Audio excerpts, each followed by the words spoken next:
Hello అండి. Hi. మీరందరూ నా ఫ్రెండ్స్‌గా నేను ట్రీట్ చేస్తున్నాను. ఎందుకంటే నేను ఇప్పుడు 1½ మంత్ నుండి దాదాపు 2 నెలల నుంచి మీ ముందుకు రాలేనండి. కంటి ఆపరేషన్ వల్ల ఇప్పుడు మరి ఆపరేషన్ అయిపోయింది. 1½ మంత్‌కి ఎక్కువైంది. మీ ముందుకు రాలేను. మరి నేను మీతో పంచుకోవాల్సినటువంటి విషయాలు ఎన్నో ఉన్నాయి కనుక నేను ఒక టీచర్‌గా మరి ఈ సమాజంలో కూడా మరి మీ అందరు ఇప్పుడు నాకు తరగతి లేదు కాబట్టి సమాజమే ఒక తరగతిగా నేను అనుకోని మీ ముందుకొచ్చాను. కాబట్టి మీరు మరి నాతో ఏకీభవిస్తారన్న ఉద్దేశంతోటే మేము ముందు పాట పాడాలని అనుకుంటున్నాను. మీకు ఇదివరకు ఎన్నోసార్లు చెప్పాను. పాత సినిమాలు పౌరాణికమైనటువంటివి, ఆనాటివి చాలా తెలివినిచ్చినటువంటివి కాబట్టి ఆ ట్యూన్స్ అనేటటువంటి నేను తీసుకొని మరి ఒక చదువుకు ఆపాదించి చదువుకు సంబంధించినటువంటి మరి ఆ యొక్క పదాలు తీసుకొని పదాల కూర్పుతో మేము ముందుకు వచ్చానండి. Thank you so much.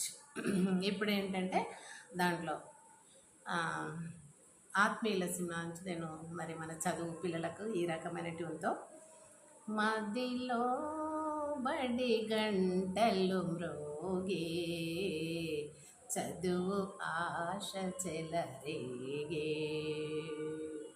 మదిలో బడి గంటలు మ్రోగే చదువు ఆశలెన్నో చెలరేగే కలనైన కనని ఆనందం ఇలలోన వెలిసి ఈనాడే